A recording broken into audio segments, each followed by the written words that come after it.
Alright, and welcome back. Here I have the other game that I recorded. This time we switched sides. I was against the same opponent, and I played Dark Side. Now, the deck that I played is one that I played at the store championships and did okay with. Um, it's almost identical to the one that won at the North Carolina regional, which I was pretty surprised by.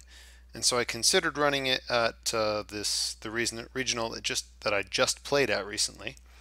The problem is this deck is really slow and grindy, and it's not consistent enough to actually get there when you need it to get there.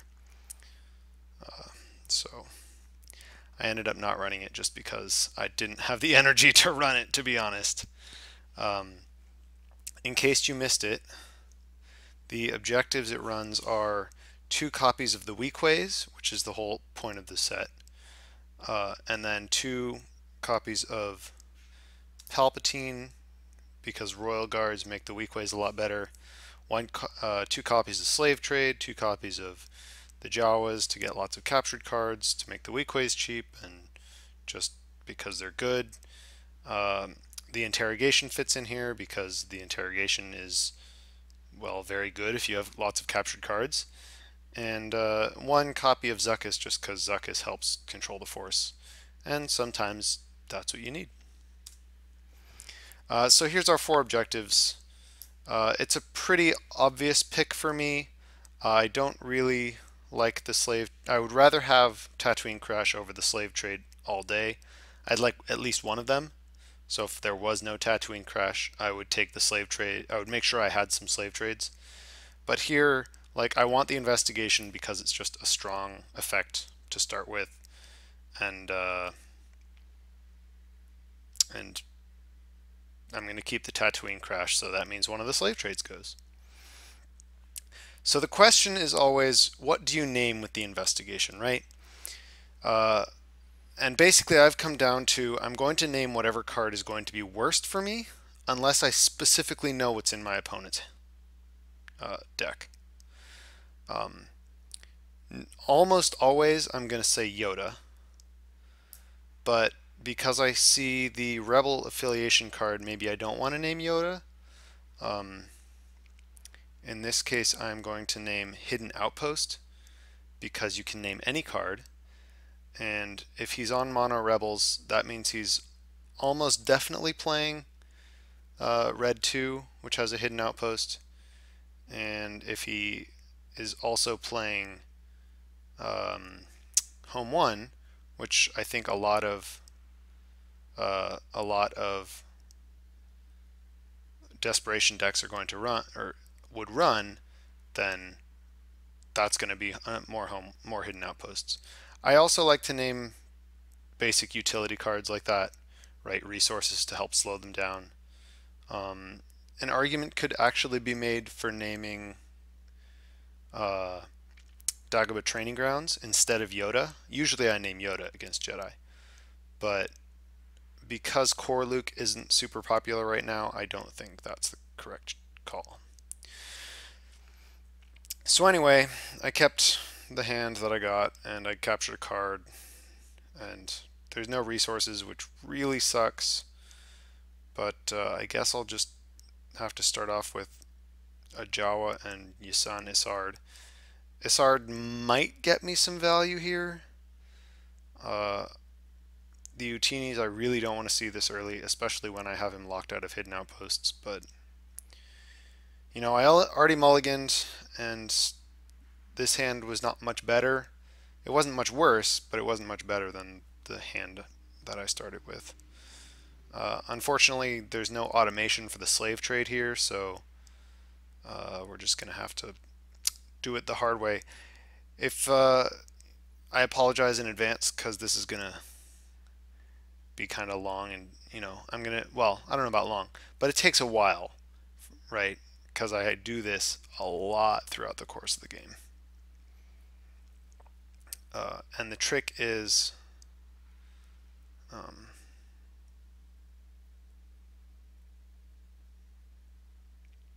had I not figured out how to do it quickly this time? Oh, I had forgotten about the Control C thing. That's why. So, yeah, so from here on out, I'll actually do it more smoothly. I had since figured out.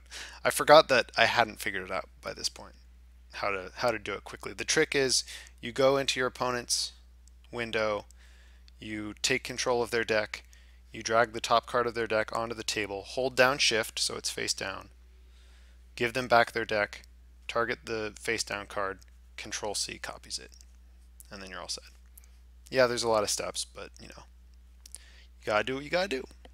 And there's no way to randomly rescue a captured card, because as far as I know, Octagon puts them all in order, right? So the first card you capture is, you know, here, and then the second card you capture is here, and then the third card you capture, right? He plays a Y-Wing. Oh, that's right, he's playing Leia. So Leia's a twist, so let's not forget that. And here's some more Y-Wings, so he wants to get his blast down. And an X-Wing, so lots of ships on the first turn. If he's going to attack me, which with that much blast I would expect him to, he's got 2 cards in his hand, and I have 6 edge icons that I will gladly get rid of. So I dare him to attack me. I dare him. I'll just block with both my units. Use Yasen Isard to kill a Y-Wing and tactics the other Y-Wing, and then I don't know, tactics the X-Wing, I guess. But he's smart because he knows if he attacks with both Y-Wings, Yasen Isard will crush him. So the thing about Jawas, of course, is if you lose your edge battle, they come back to your hand. So my advice is always just, whenever you have Jawas on the board, always include Jawas in the first engagement. At best, that engagement, now you have tactics icons. And at worst, oh, that's right. And at worst, you were going to lose them anyway, because you were going to lose either version of the edge battle. So he attacks me with the Y-Wing, and then I throw in both Utinis. I'm not going to throw in any more cards because I don't want to run the risk of getting twisted. Because if he has one twist and one other card, then that would be bad. But he doesn't. He actually put in all of the cards in his hand, which indicated to me, A, no twist, but B, I had to think about what specifically he had. Because if he put in a 3 and a 2, then I would have wanted to put in the lightning, right? But if he attacks with the X-Wing, and I defend, because that's what you do, and then I'm going to win the edge battle. Yeah, okay, so he goes back a bit, because he realizes if I win the edge battle, then I damage him and tactics out the Y-Wing. Anyway, the point I was saying earlier is, if he puts in the 3 and the 2, then I want to put in the 2 Utinis and the lightning so that I win with the tie 5-5. The lightning I don't care about at this point because the only thing that's really worth killing on the board is the Gray Squadron, which I can't target anyway because it's immune. So, I mean, I'm gladly going to get rid of it.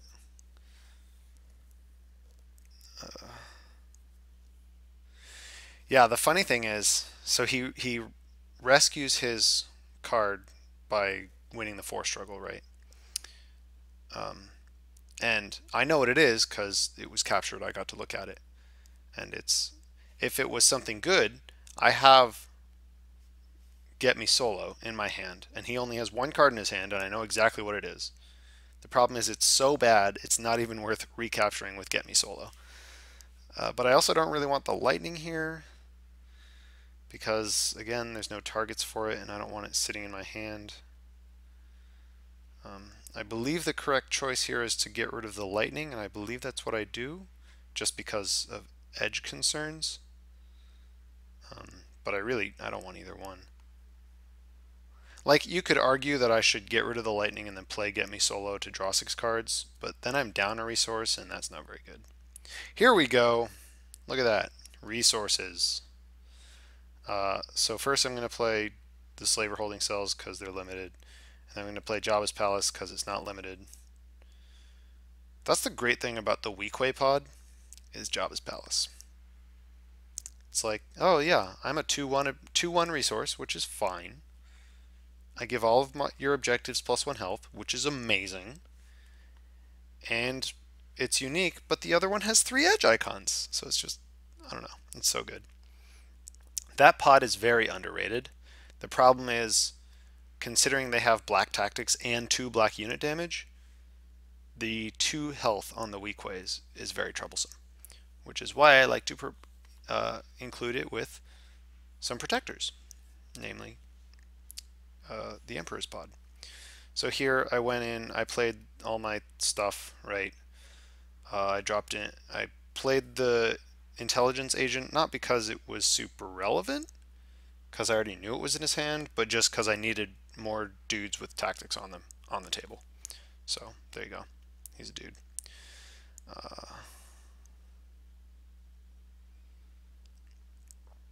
Yeah, see, here we go. I figured it out. And then I just commit Yasan because I need to win the force struggle. Capture the card, refresh the slave trade, do all the things. And then have Yasan Isard and her intelligence officer back to defend. Again, this is a pretty typical Scum deck, right? It has, until Palpatine comes out, you know, if I ever draw Palpatine, it's very bad at winning the Force. And it also cannot attack to save its life. There is almost no blast damage in this deck. So this deck really needs to just make sure the light side player can't win.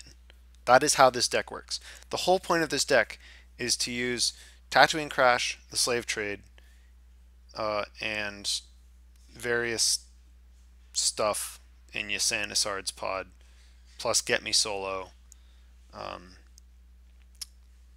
plus I guess Zuckuss, right? To just take away as many mains from your opponent as possible. Use Yasan's ability to prevent them from playing units and enhancements. Use the investigation to prevent them from playing units and enhancements. Just choke your opponent out of playing the big units that they rely on.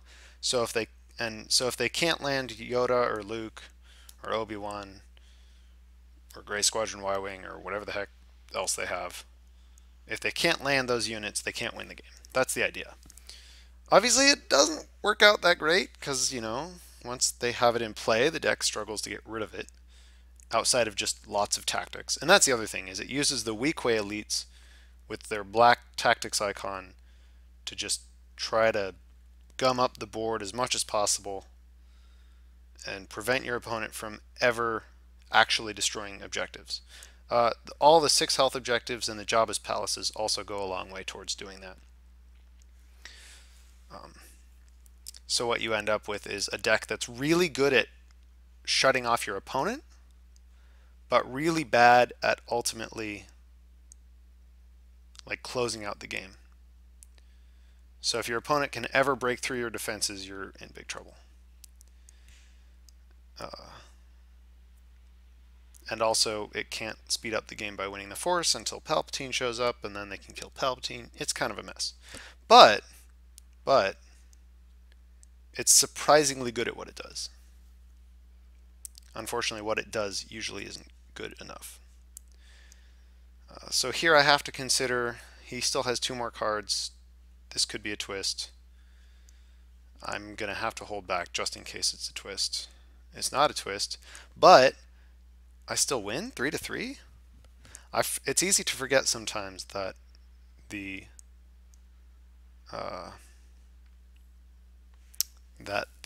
rebel decks also don't have as many edge icons as you would think. The funny thing is, he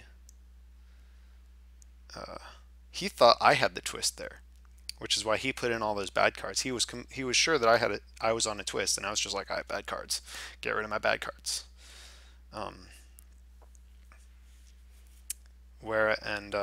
and I had to play around his twist because obviously Jawas has a twist and Leia has a twist.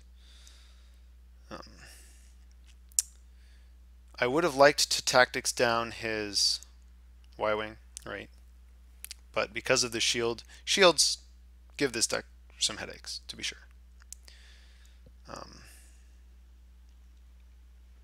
Just the one strike did 4 damage, for example. 2 on the unit and 2 from the enhancement. And again, I can't get rid of it because of the immune to events thing. Give me a sec, I'm going to capture another card with the slave trade. What I was saying is rebels are obviously in that case had bad edge icons. This deck, for all of its tactics, and it has a lot of tactics, it does have problems sometimes where it will draw a whole hand of bad edge. And there are some very good edge in this deck. It has twists, it has Palpatines, Yasan Isard technically counts, Zuckuss counts, Relentless Pursuit counts. These are all good edge cards. The problem is sometimes you just draw a hand of like 3 Galactic Scum, a Jawa, and a Sandcrawler, and Confiscated or something. And you're like, I could play all of these cheap units and get my white edge, my white tactics, and now I have 2 cards. So here I'm going to get me solo, and I'm going to get home 1. I don't remember if I'd actually seen any home 1s, but that was just what I was most afraid of at this point. I needed to get this out of my hand, and yeah, okay, so he didn't. I was pretty sure that was a blind guess, but I needed to get it out of my hand. So during my refresh, I will. Wow, he had bad cards. That was, in case you missed it, he had a target of opportunity that never got played, again because he was playing around a twist, and he had another stolen plans from Leia's set, which means he's running 2 copies of Leia's set, which is good because, well, good to know, because that means he has two twists. Oh, here you go. Here's a perfect example. Here's my hand. It has 1 Jawa, payout, Jawa trading collar, and the containment field, which are all bad edge cards, and also none of them are really useful to play. It has a Sandcrawler, which I guess counts for 2 edge, but is also not very good. And then it has a Lightning, which I don't want to play on his X-Wing, but also is bad edge. So literally it's just like my entire hand is bad edge. At this point I play out the Jawa trading crawler just because it's a dude. It has blast. Like, the funny thing is this deck has no offensive capability, and yet here the worst card in the deck has blast. And right now it's better than nothing. The other funny thing is I could have played out the Sandcrawler. That is arguably the best card in the deck, and here I'm considering briefly playing it. But look at what's on the board. All of my dudes are characters, and all of his dudes are vehicles, so if it dies, it's actually bad for me. Yeah, okay, so it's a shielding Stormtrooper for 3, but if it dies, bad times. So I think at this point, I'm just going to play out the trading crawler, and then I'll get in there with, like, I don't know, a Jawa and the trading crawler or something. Also, when the light side player is all locked out, Jawas suddenly become very good. And, yep, that's what I thought. Because here my 2 Jawas are going to get in, and this is where the Jawas have to start locking down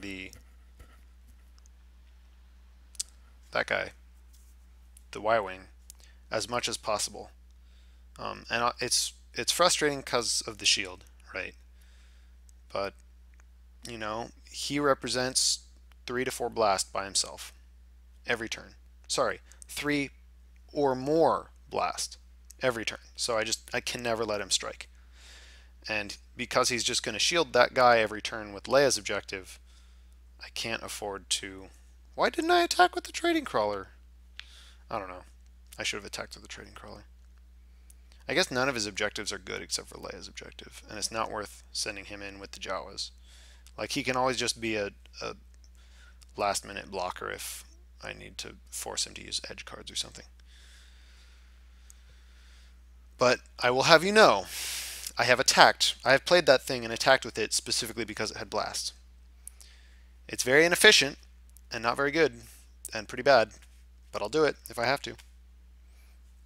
So here he's going to shield the X-Wing because the X-Wing's actually going to fight. So at least it can be protected from like an intelligence agent's tactics icon or something. Here he grabs a Y-Wing, and yes! Here he goes and plays the Y-Wing, and then I trigger Yasan Isard and reveal a Y-Wing that I had captured with the slave trade. And he's just like, well, I have no good units because now there's a Y-Wing in my hand that I can't play. And, yep.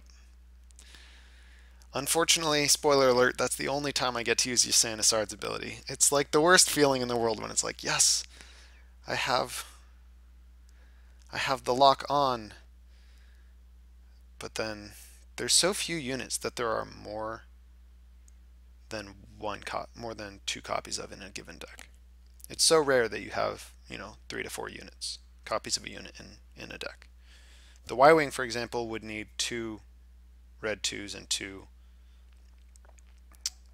what's called home ones. Oh, and here comes Leia. So I guess Leia was inevitable, right? She's going to be particularly problematic because it will make my whole Jawa strategy bad, since she'll just refresh the Y-Wing that I need. So he's going to get in there with Leia for obvious reasons. Try to commit me into a defense. Yasan Isard, I believe if I defended with her and lost the edge, I wouldn't kill Leia. If I got in there with the intelligence officer, she'd be dead for sure. So I actually had to sit here and think about it for a bit. Because I really just cannot afford to have her die, especially since it would cost me a defender to let her die. Ultimately, I believe I chose to just let her walk past me, and I don't defend. I believe the correct choice, though, is that I should block with the trading crawler and then throw away my hand in the edge because it's bad anyway, but make him throw away his hand in the edge as well. Although I guess he probably wouldn't, right? Because he would just let me win and then she'd die. Yeah, okay, never mind. That wouldn't work. I actually probably went through that thought process where it's like I could block with the trading crawler and lose, but if I block with the trading crawler, then he's going to choose to lose, and I can't choose to lose. I can't give him edge if I don't want it, which means that she'll die and he'll get his Y-Wing back and it'll just be a mess. So I'm just gonna have to let her. Oh, why did I defend? Oh, I remember. Yes, okay. So this is a tricky thing. Fun fact about the rules.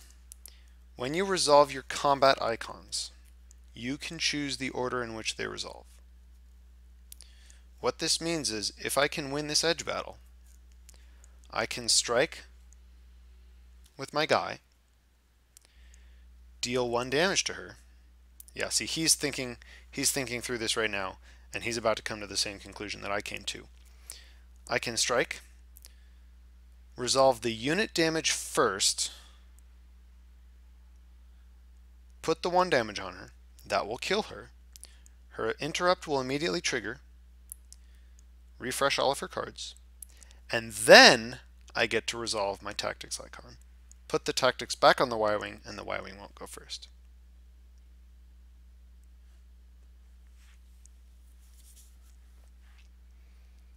So it's a, yeah, see, now I'm explaining to him exactly what's going to happen if I win the edge battle. Yeah, these little interactions are worth considering. And then the funny thing is, Here, I go through this whole process of how, I'm going to go in here, I'm going to win the edge battle, I'm going to strike you, kill you, tactics out your Y-Wing after he refreshes. It'll be all great, and then I lose the edge battle. Which was all in, part of the plan, because now I'm not going to kill her because I'm going to die first, because she has to strike for 1 damage and kill me.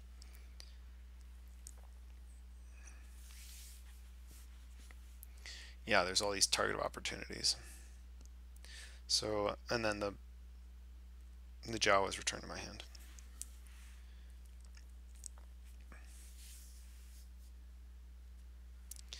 So I lost most of my board, but I got rid of all the bad cards that were in my hand. He got rid of all the bad cards that were in his hand. Right. Well, I guess I don't know how bad target of opportunity is, but in this case, target of opportunity is bad because, if you have no units, I guess it's not that bad because he had Leia, right? But when you need units, you don't want fake cards, and the light side usually wants units more than it wants fake cards. Oh yeah, and then here he gets in with the X-wing, and he's all certain that he had the free 2 damage. And I'm like, by the way, I have this Jawa trading crawler that you forgot about. Cause yeah, like who pays attention to the worst card in the deck? It's the worst card in the deck. But he doesn't want to give up his 1 card to win the edge battle, so I get a free damage on his guy. Which I guess is shielded, but It also prevented 1 damage, the 1 blast damage. And I will gladly sacrifice my Jawa trading crawler to prevent 1 blast damage. Unfortunately, after all that, the 1 card that he had in his hand was "You're My Only Hope." So after all that, it didn't even matter. Because now he gets to go in for lots of blast damage. So I'm going to discard a Jawa to "You're My Only Hope." And he's going to trigger Leia, refresh all his cards, and get in there for a ton more damage. I believe actually what he's going to do is get in there for 4 thanks to unopposed. So I'm going to capture her at the investigation.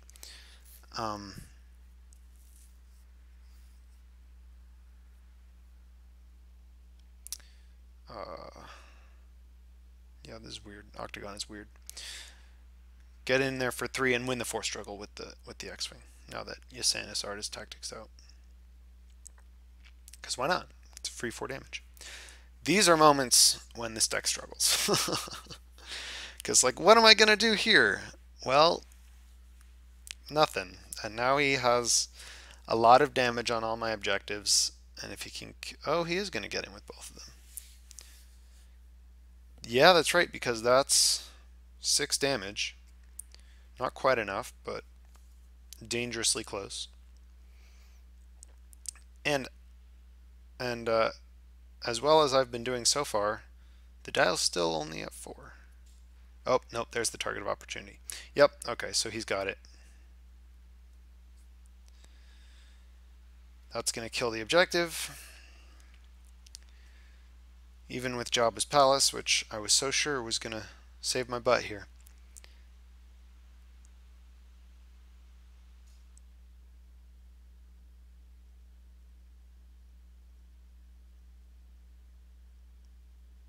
Four from Y-Wing, 1 from... What are we arguing about?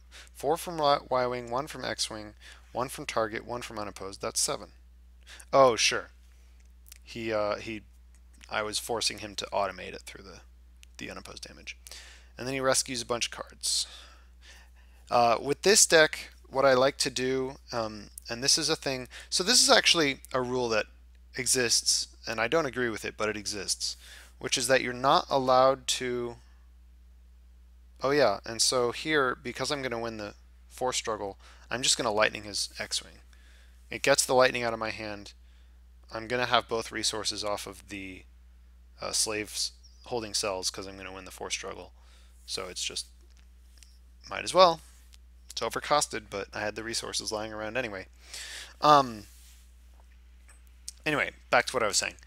The rule is you're not allowed to take notes. I understand why that rule exists in Netrunner, since the whole game mechanic revolves around remembering, what's in what server and what cards he has in his hand and, what ice she's put out and whatever. But having come from a Magic the Gathering background, where it's actually common practice to be like, oh, I got to look at your hand. I'm going to write down all of the cards so that I don't forget, because I would rather be rewarded for spending my mental energy on strategy than on winning because I happen to have a very good memory at remembering what cards are in your hand. Right? That always bothers me. Yeah, it's because my memory is only okay. It's not very great. Which means that's not an edge that I have, so I would rather be able to take notes on, oh, how many twists do I think he has? Or how many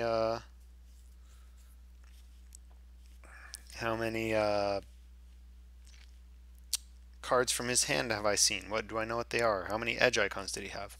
That kind of thing. You're not allowed to take any of those notes. What objective sets have I seen, right? You can't be like, oh, I know 80% of his deck because I've seen cards from these 8 objective sets, and then there's 2 more that maybe I know what they are, but I don't know for sure. Because it's really easy in this game to be like, oh, he's running 2 copies of this objective set, because you always run 2 copies of this objective set. And then you just assume, but at no point in the game have you actually seen proof that he's running 2 copies of that objective set. Anyway, my point is, you're not allowed to take notes. I'm not a fan, but that's the rule. So when I'm playing this deck, and this deck very heavily relies on memory, because you need to know what mains they have, what mains they've already used, what mains you need to take from them still. This is why it's called Maincrushers.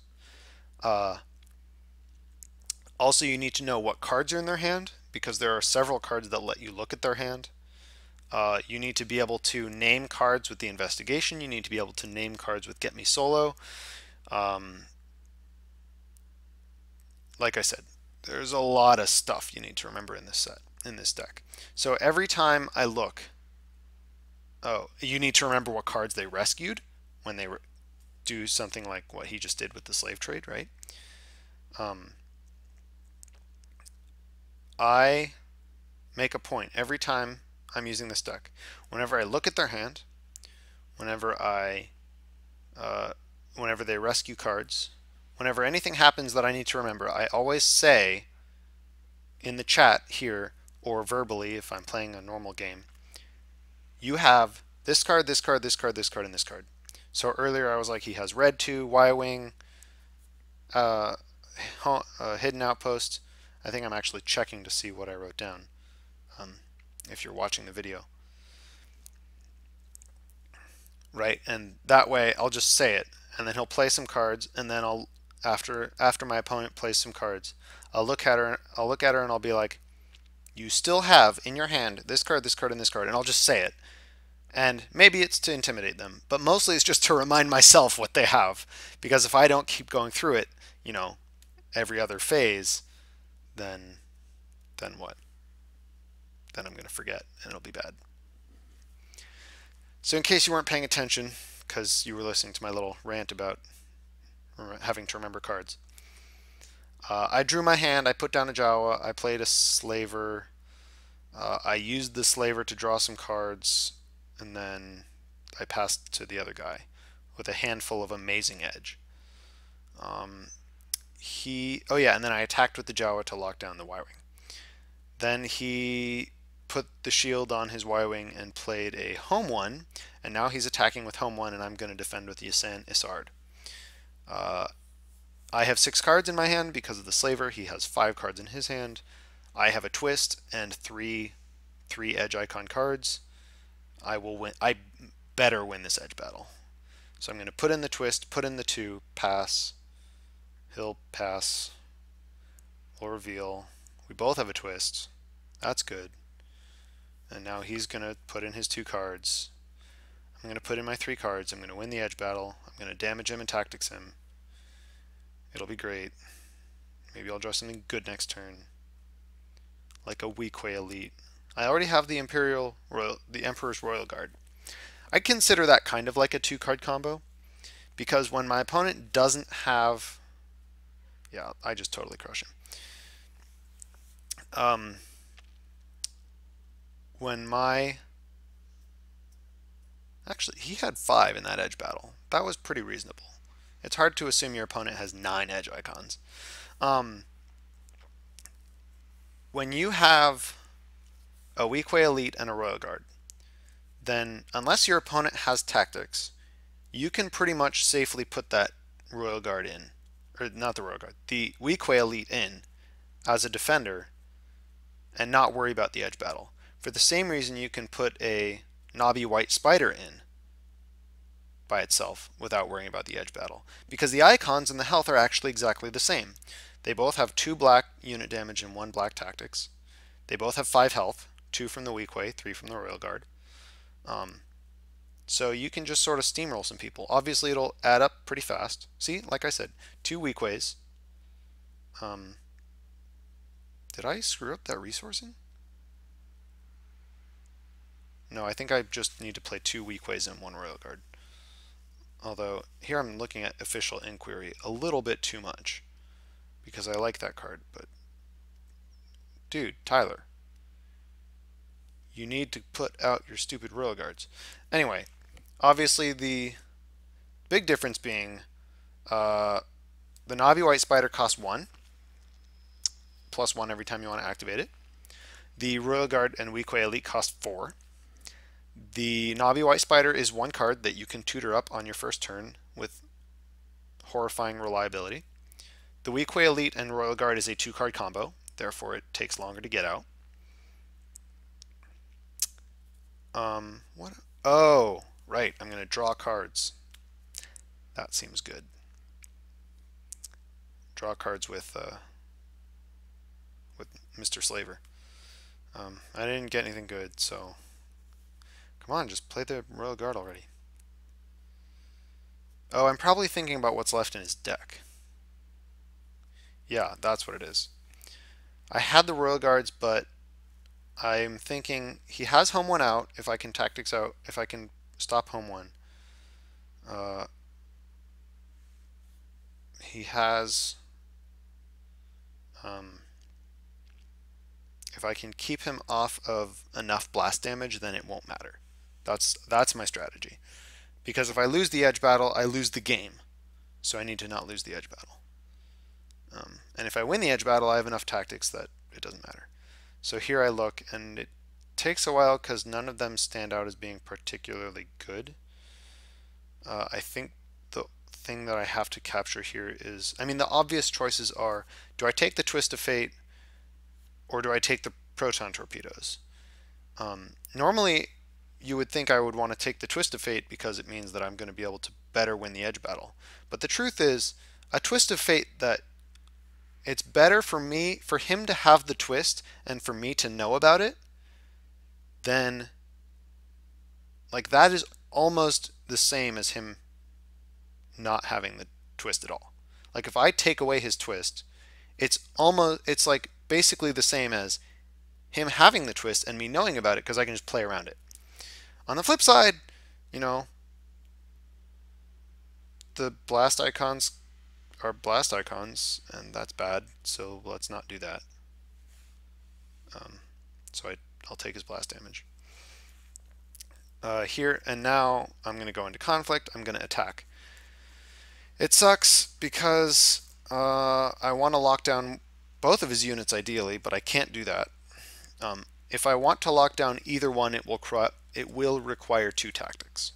So I can only do one or the other, and I have to use a Weequay and a Jawa to do it. The obvious choice here is to lock down Home 1, because Home 1 could theoretically destroy... Well, actually, the Home 1 can't destroy both objectives yet because of Jabba's Palace, but Home 1 would more quickly put him into a winning position than if he could just get in 1 strike with the Y-Wing and destroy one of the objectives. Because at this point, the Proton Torpedoes aren't super relevant. Really? Why do I do the... I guess I figured it didn't matter because he couldn't target either way. But I'm out of lightnings. Huh, that's interesting. My logic here is probably the logic I was just going with is that it doesn't matter because um, yeah, I'm gonna give him a card with the slaver because I need to draw good cards. There we go. There's Palpatine, and I don't know what this whole and then oh that's what it was. And I figure the proton torpedoes he can't put them on home one, so that might be what it was. Is that my strategy was to give him the proton torpedoes. And now this is awkward because he like had them on the table or something and drew too many cards. I'm not sure what's going on. Um, the That's interesting because I would think that since either one can one-shot one of the objectives, I would want to tactics out home one because home one can get incidental blast on other objectives. Now I need to sort of talk him into taking back those proton torpedoes and drawing one fewer card.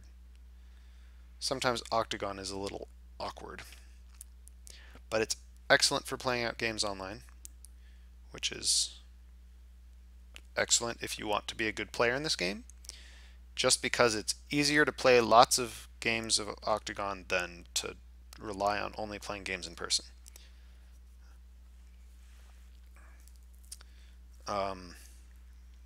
And so that's why I want to endorse Octagon, because it's great for getting better at this game because you can just practice a lot. There are weird bugs like this, but we do what we can. I actually really like this deck. I'm very proud of this deck. I really, really like the Weequay set as a whole. I wish the Weequays had more than 2 health, but they don't. The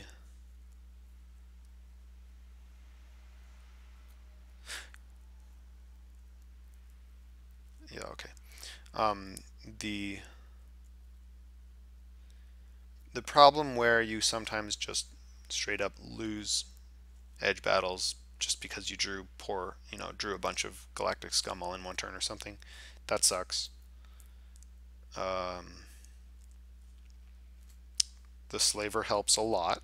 The slaver helps a lot, but just beware that you don't mill yourself. I have lost games with this deck where I have run out of cards because I could not prevent my opponent, I was able to prevent my opponent from winning, but I also could not lose. Or I could not win because I couldn't control the force. Oh yeah.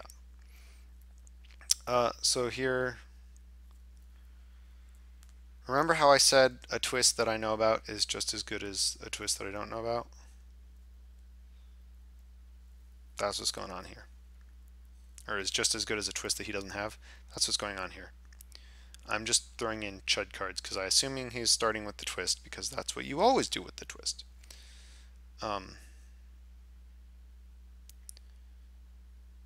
So he's going to reveal, and lo and behold, there's a twist. It's almost like I saw it coming. And this time I have Palpatine. So yeah, so what I did here is I had to do it this way because I'm not going to be able to tactics out. I'm not going to be able to tactics out home one because of the shield. So home one is going to strike. That is a done deal. So I am going to need to try to kill home one. The problem is I forgot that home one has 2 black unit damage, and I foolishly have no guardians. Obviously, knowing that he had the twist was super helpful this turn. I would have been punished. He probably would have won the edge battle. I almost definitely would have won the edge battle otherwise.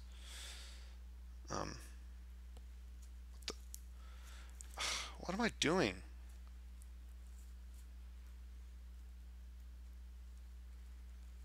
Yeah, I wanted to tactics out the repair droid so that he A, couldn't hold the force, and B, couldn't get any incidental damage. That's what it was. Because I couldn't prevent him from striking with home one, So I needed to be able to prevent the droid from walking over to the last objective and just immediately winning it. Problem is, I forgot that he could just kill my slaver. And he's choosing to just keep the shield because he has the repair droid out. So I'm going to keep the force here. Going to put the dial at 10. I can't win the game. It's not possible. So I just need to survive for one more turn. The question is, so I get to look at his hand. He's going to repair home 1.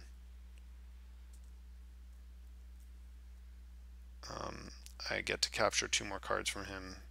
He'll go down to 11 cards in his hand. Oh yeah, it's Leia. Okay. Right, because he rescued Leia. See, this is the thing with this deck. I've been doing exactly what this deck is supposed to do.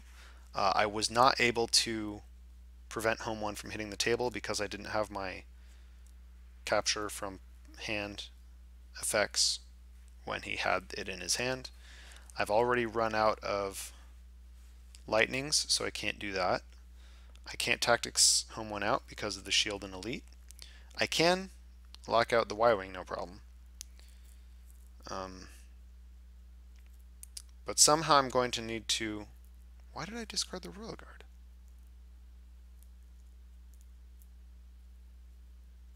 I don't know. But that's a lot of tactics.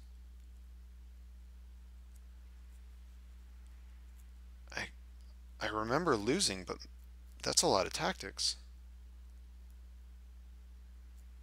Because then I can just...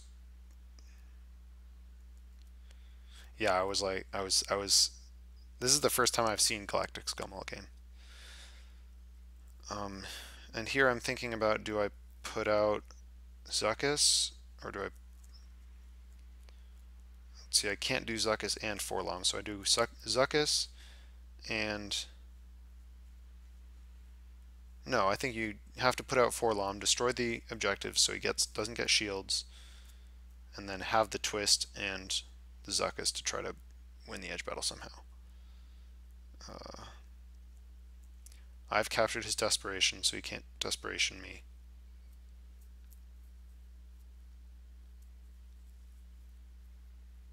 Why? Oh, because he also has blast. That's why. I just have to count on him not drawing units, I guess. Because, yeah, see, like I said, here's the problem. I drew all of the cards I needed, but I foolishly threw away my slaver. If I hadn't thrown away the slaver, I probably could take it here because I could draw the extra cards I need to have cards in my hand for the edge battle. But what I need to do is, because now I have enough tactics, I can do Jawa for the Y-wing, and then I need 3 tactics icons. So let's say Zuckuss, Slaver, Slaver to lock out home 1. Like I said, that's a lot of tactics.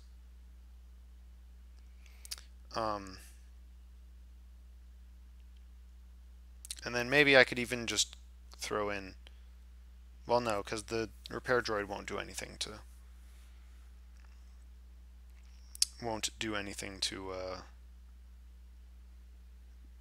to my defenders. So he can't get unopposed so long as I have enough defenders. Oh, interesting. I did decide to do that. Okay. And then I also get to destroy the shielding objective.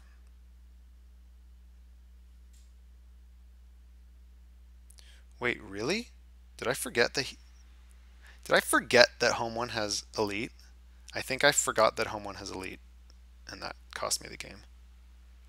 That's incredibly embarrassing.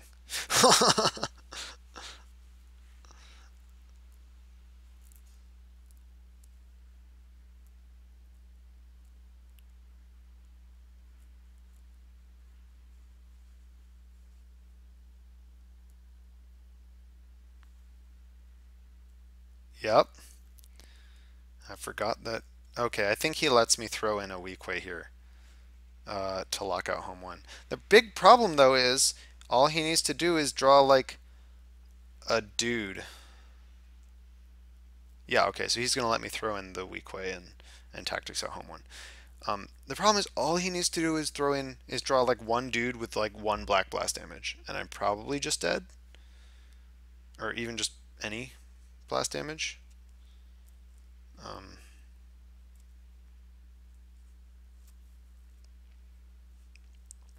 but yeah, cause like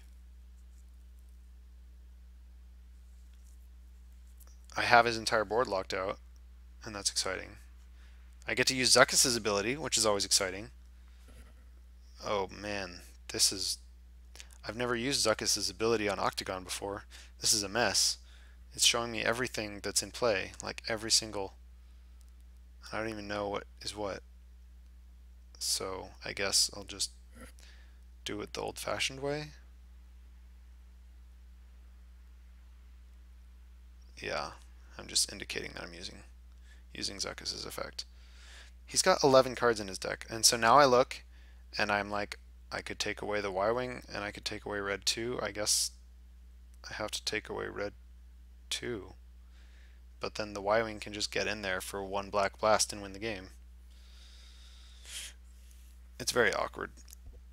I think if I hadn't thrown away the Slaver, I would have won, because A, that's one fewer card that he's drawing, and B, that's one more card that I'm drawing. Sorry, two more cards. Oh, interesting. Oh yeah, I guess the logic is if I can make him right, because I know I can't win the edge battle off of having edge icons. I just need him to think that I have a lot and then make him run out of cards, uh, and then twist them all away.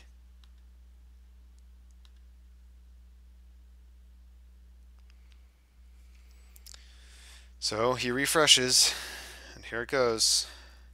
If he draws a unit with blast damage, the game will end. And see, that's the frustrating thing. The dial's at 11. I've tacticsed out his entire board. I have 3 defenders, and I'm still going to lose the game. And I've basically like done what this deck is supposed to do. The only thing this deck could have done better is prevent home 1 from hitting the table. Having the home 1, and Leia's objective giving out shields is actually surprisingly strong. It obviously has been a huge problem for me this entire game. So if anyone tells you Leia's objective set is bad, they are wrong. Leia's objective set is excellent. She gives shields, she refreshes, she has 3. Look at that! He wins with Leia! She has blast damage. This is embarrassing.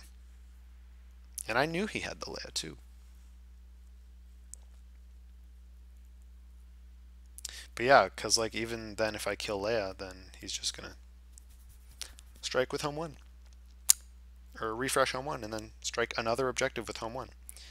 And if I lose the edge battle, then Leia wins the game. But the problem is, if he's smart and he knows this, like all he needs to do is attack, put in 4 cards, and then if I have the twist, then, well, I guess I could have like a twist and Zuckus, which I was considering before. Ultimately, I went with Zuckus because A, he has blast and tactics, so I could still kill the objective. And B, and also tactics. And B, I could try to take away his last, or take away a card from him that would have blast damage. Because if the whole point of the turn is tactics out his board, prevent him from having any units with blast. Of course, I forgot he had the Leia. So, he's going to play this out intelligently. He's going to attack with Leia, do everything I just said. Put in 3 to 4 cards. Once I put in both cards, which I'm going to do, all he has to do is keep 1 card back and he'll win. And if I only put in the 1 twist, then that's a pretty big indicator that it's a twist. So, yeah. It's pretty hard to lose at this point if I'm him. That said, I got the dial to 11, and see, it's games like this that make me sad. And I have to block with everyone, right? Because if I If I somehow win the edge battle and don't lose the game immediately, I can kill her. I can do the kill Leia, trigger her refresh, and then tactics out home one, tactics out gray squad, tactics out home one with whoever strikes first, then gray squadron, then I don't know, home one again. Sure, he can have the stupid little droid. So I put in both my cards. That's it. All he has to do is, oh, he had two Leias. That's awkward. And that's it. Good game, dude. So I hope this enlightens you into my messing around with Scum. Like I said, I think the deck is strong. I don't think it's quite strong enough because it can't close out the game when it gets ahead. Which has always been Scum's problem, right? This is actually very archetypal Scum. It's good at tacticsing out the board. It's good at preventing the opponent from getting out what it needs. It's good at preventing the opponent from actually killing you. But it can't ever close out the game, and it can't hold the force to help close out the game. So what you ultimately end up with is this frustrating situation where you lose a long game by 1,000 cuts. And if you ever stumble, you're dead. That's ultimately the thing about this deck. If you ever stumble, you're dead. So thanks for watching. I hope this was interesting, and I hope this turned out well. And I will see you next time. Visit Team Sandcrawler. Bye, guys.